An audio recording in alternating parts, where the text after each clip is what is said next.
everybody, I'm Bree the Plant Lady checking in with a late March container garden tour. I wanted to start here in my very hot greenhouse because I wanted to show you how great the tower garden is looking. This was planted by the homeschoolers a few weeks ago. It's all cauliflower and well, everything has grown so fast. I love the tower garden. It's an aeroponic system, so it's totally soilless. That's just water with nutrient solutions in it. And well, plants just thrive in it. Now, in addition to the tower garden, I have quite a few plants in the greenhouse in pots. You see all my agapanthus here, so I'm getting ready to take out. I've got some mangave containers over here, which I'm waiting for another couple of days because we've still got some mid to low 30s in our forecast and they don't totally love the cold.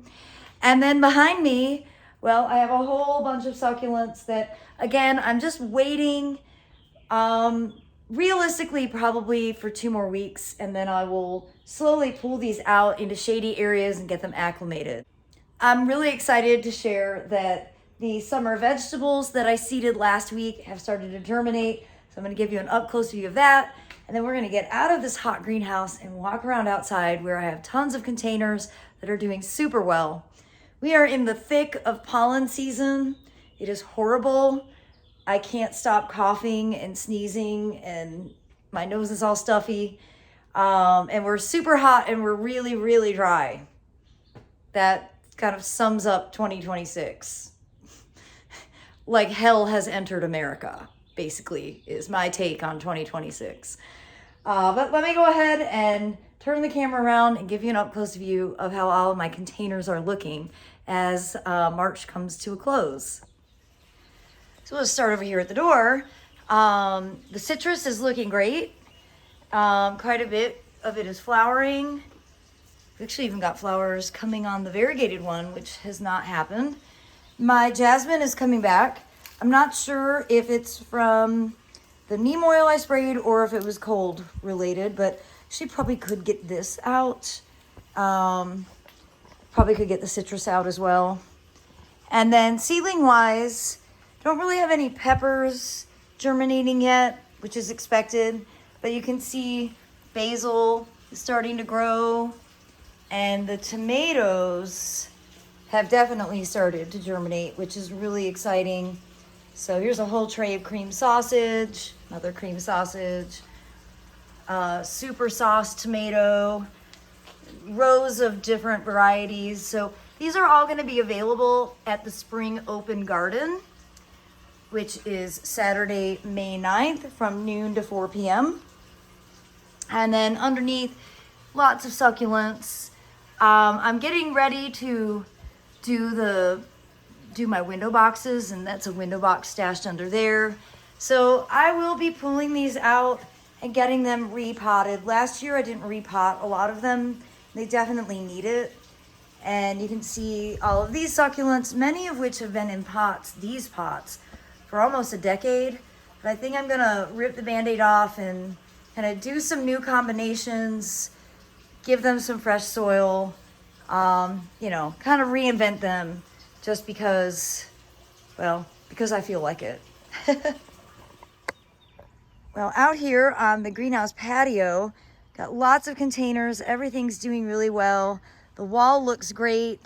And it's so nice that that is on irrigation. It's the only thing I possess that gets self-irrigated. And you can see that the broccoli on this side is doing well. All the seeded spinach looks good. And let's see over here. Oh, wow. I need to start harvesting the spinach because it's already going to seed. Good grief. I've been gone for a couple of days, but really pleased with how all of this is doing. Again, I'm going to do cutbacks and that spinach should reflush. Of course, these blueberries are doing really well. These should have lots and lots of blueberries on these potted ones. And I pulled out, oh, y'all, there's a butterfly. I have yet to get a good picture of a swallowtail, but we have a ton of swallowtails that have emerged.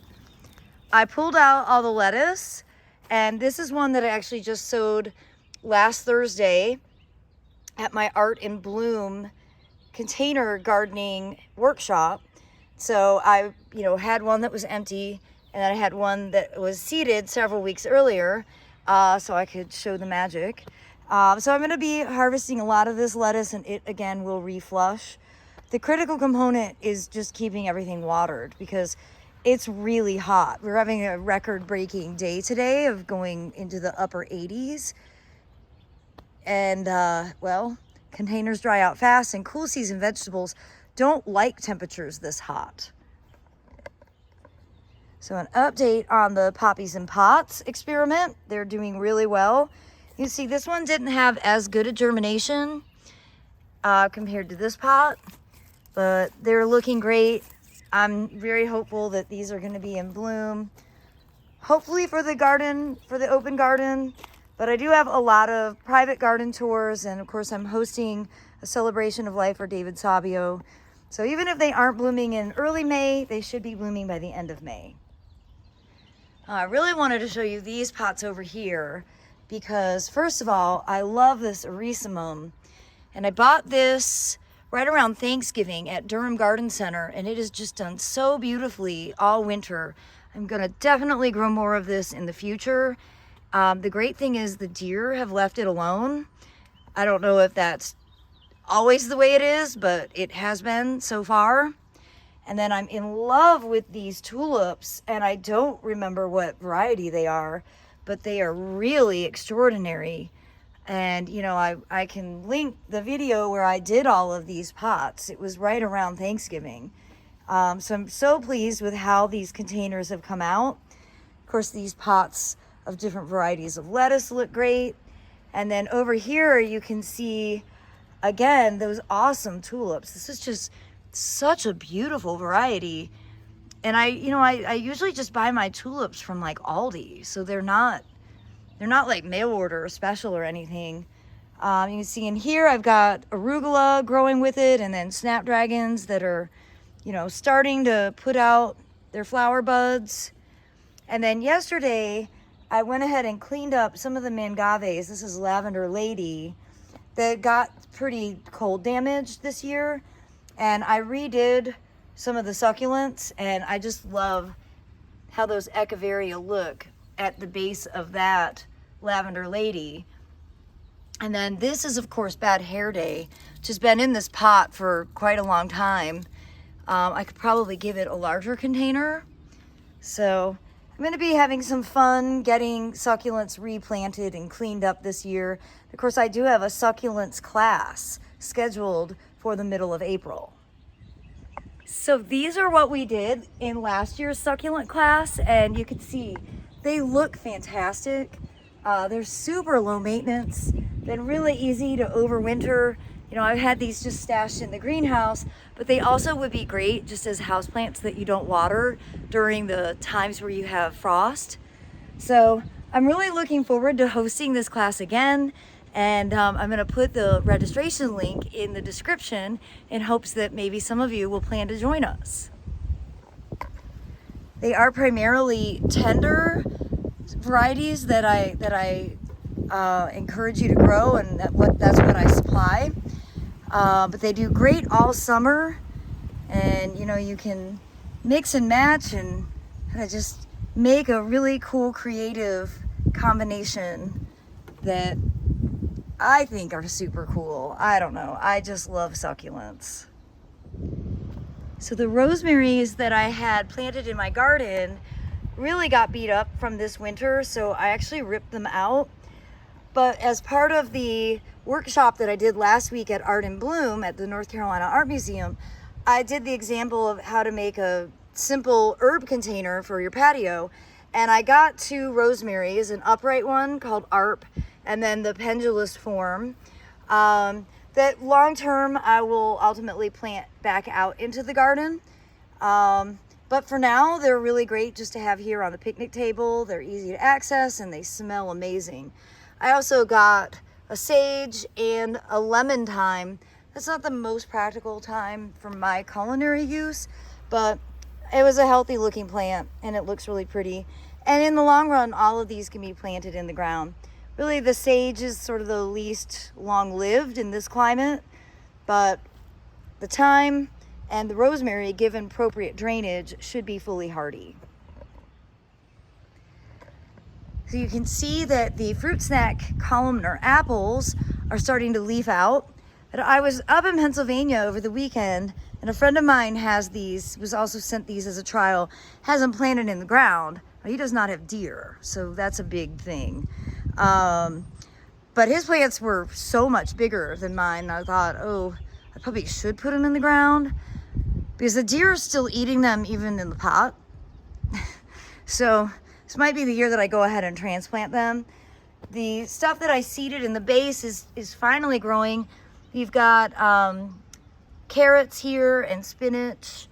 I obviously seeded something else, but I'm not sure what that is.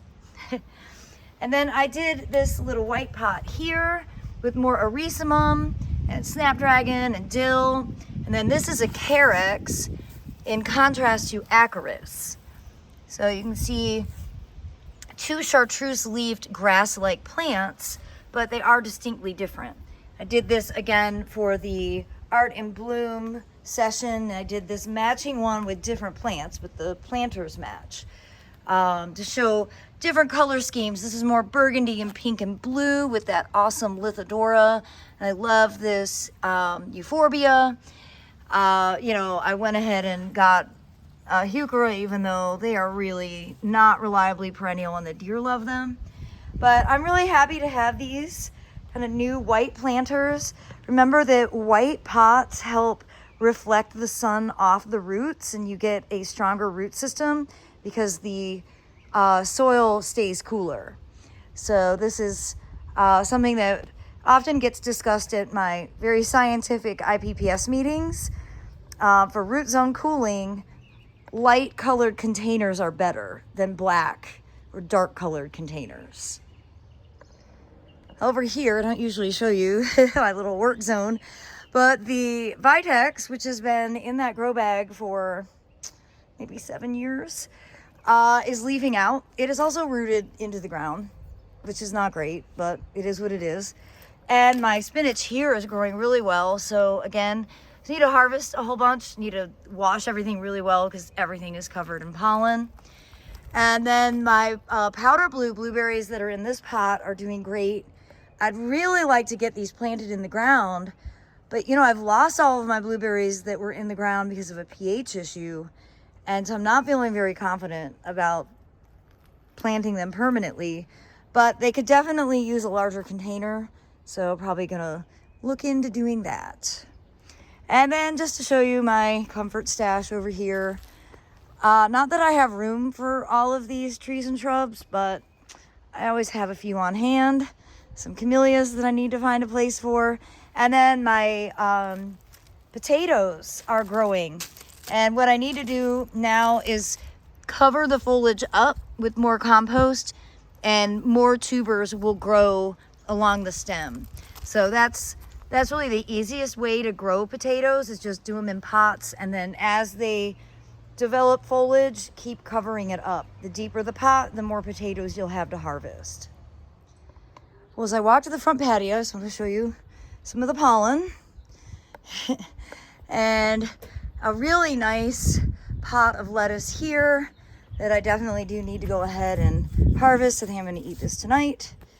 And then these pots, which have a different, kind of a more ordinary red tulip. These really peaked last week. They looked great, but you can see how good the grains look. So these grains have been planted since autumn, and I believe this is barley. This is the one that I just planted maybe a week and a half ago, and you see that the wheat is just starting to germinate as that center element. So it'll be really interesting to see how it does, how quickly it grows. But I'm really pleased with these grain pots. I did put nasturtiums in all of these containers. I don't see any of that germinating yet, but I'm hopeful that it will pretty soon. And then over here at Dennis's bench, lots and lots of tulips in this pot, which are obscenely caged because of deer. And look, the deer could still, they got their nose in here and they ate this one. And then the fruit snack apples as well are starting to leaf out here. And same thing over there. This one is full of fire ants. I just need to pull out the fire ant killer. but it is just a disaster. But that is a great perennial onion that the deer don't like to eat. So it's pretty practical, gives great winter interest. I will plan to transplant that when I get this planted for the summer. This has traditionally had a pretty perennial type of, look, I moved it and the fire ants are starting to pour out of the ground. They never go away anymore. There is no such thing as too cold for fire ants. But this is a lantana that I'm hoping will come back to life, although I don't know, because this winter might have killed it. And here we have little Babe. She's just coming to greet me. And behind the bench is some edibles that are from Bushel and Berry. This is a great raspberry. And this actually isn't a fruit tree. This is a hydrangea. It used to have mint in the base, but it got dry and the mint died. That's insane. And then this is a blackberry. No, I may have had that inverted. This is a raspberry. That one's a blackberry. But these have been in pots for 6 years. I got these in 2020, and I'm afraid to plant them in the ground because I think they'll spread too much. But they're really great container plants and also very low maintenance. Well, everybody, I hope you've enjoyed this late March container garden tour, and I look forward to sharing more updates as I make progress going into the spring season. As always, thanks for watching and happy gardening.